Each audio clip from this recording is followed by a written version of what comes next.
बिस्मिल्लाहिर्रहमानिर्रहीम नहमदुहु व नुसल्ली अला रसूलिहिल करीम अम्मा बाद अऊज़ु बिल्लाहि मिनश शैतानिर रजीम बिस्मिल्लाहिर्रहमानिर्रहीम।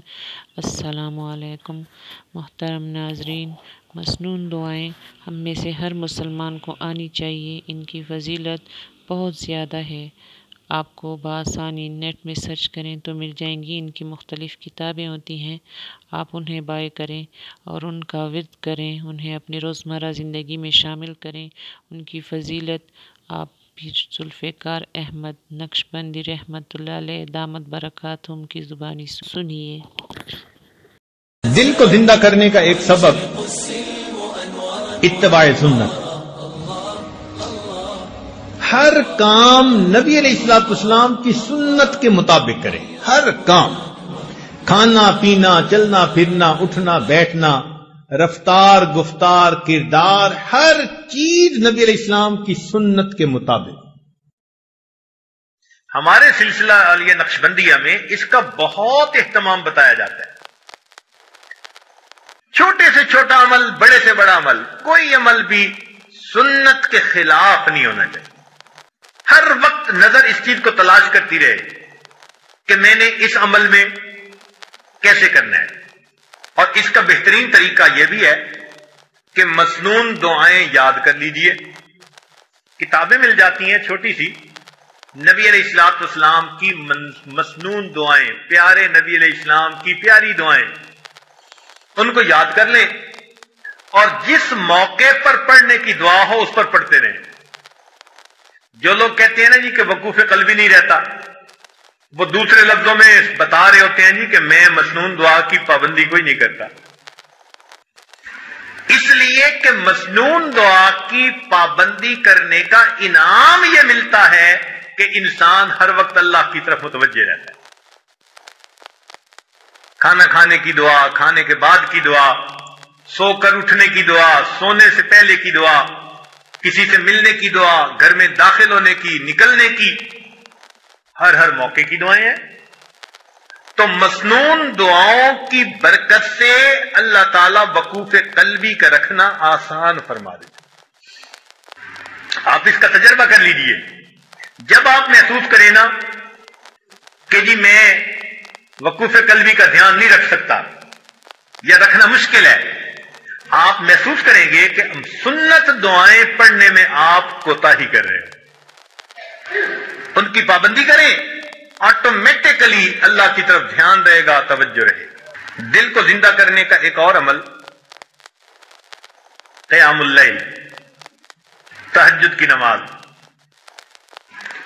चुनांचे जो लोग चाहते हैं कि अल्लाह रब्बुल इज्जत से ताल्लुक हो, उनकी मोहब्बत दिल में हो, हम अल्लाह ताला के मकबूल बंदों में शामिल हो जाएं, उनको चाहिए कि रात के आखिरी पहर में चंद रकत नफल अल्लाह के हुजूर जरूर पढ़ा करें। अल्लाह ताला फरमाते हैं वल्लज़ीना यबीतूना लिरब्बिहिम सुज्जदन व क़ियामा।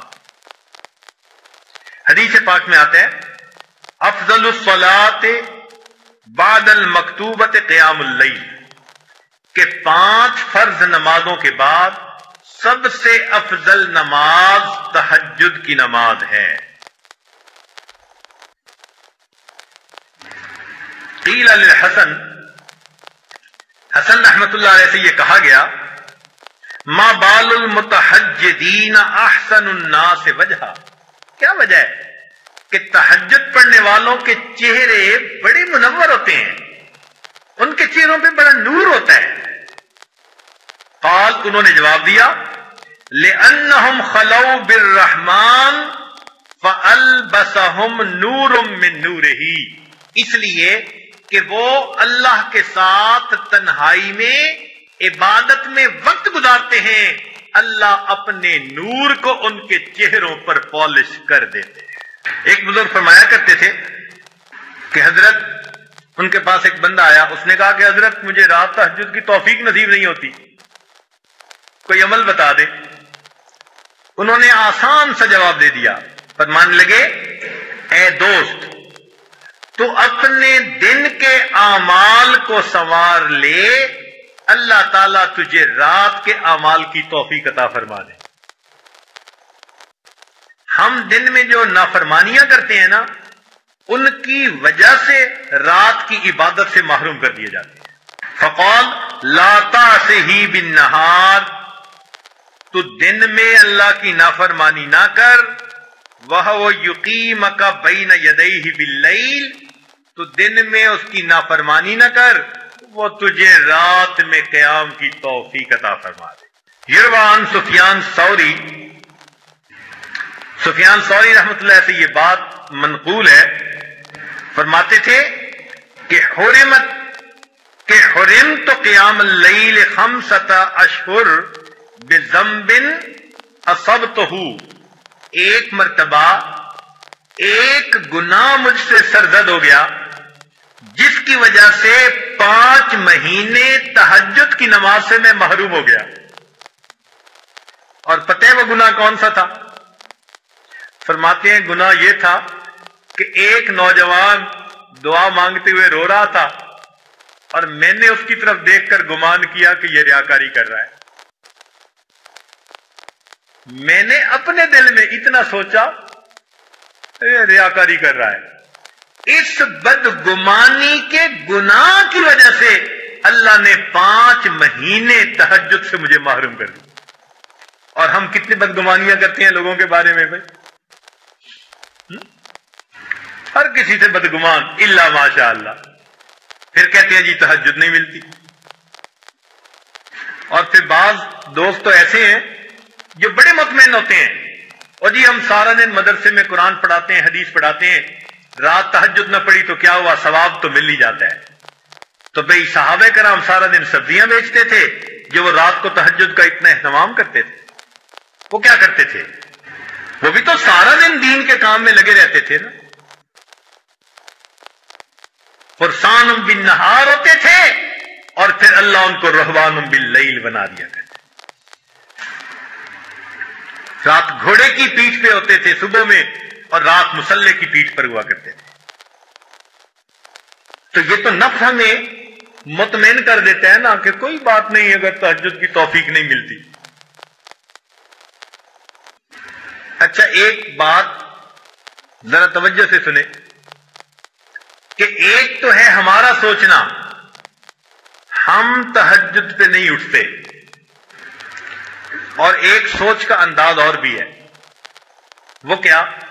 حدیث پاک میں آتا ہے اللہ تعالیٰ رات کو فرشتوں کی 3 جماعتیں بنا دیتے ہیں۔ فرشتوں کی کتنی جماعتیں؟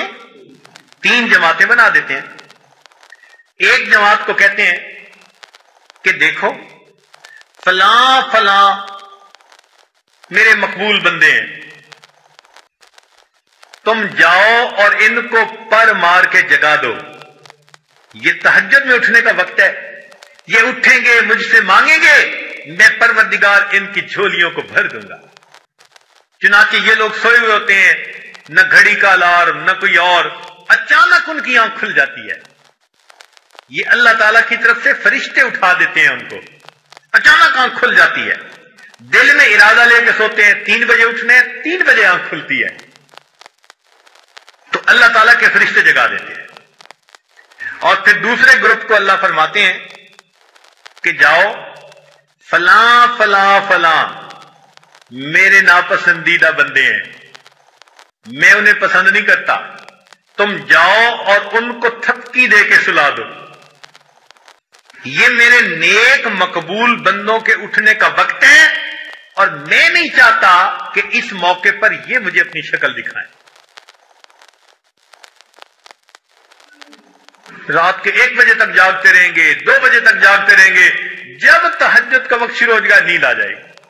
آپ شادی بیاہ پہ دیکھیں، لوگ پروگرام بناتے ہیں آج شادی کی رات ہے جی ساری رات جاگیں گے، ساری رات نہیں جاگتے، جب تہجد کا وقت شروع ہوتا ہے سارا مجمع سو جاتا ہے، گھر کی عورتیں سو جاتی ہیں، مرد سو جاتی ہیں، مہمان بچے سب سوئے پڑے ہوتے ہیں، وہ سوئے نہیں ہوتے، ان کو سلا دیا جاتا ہے۔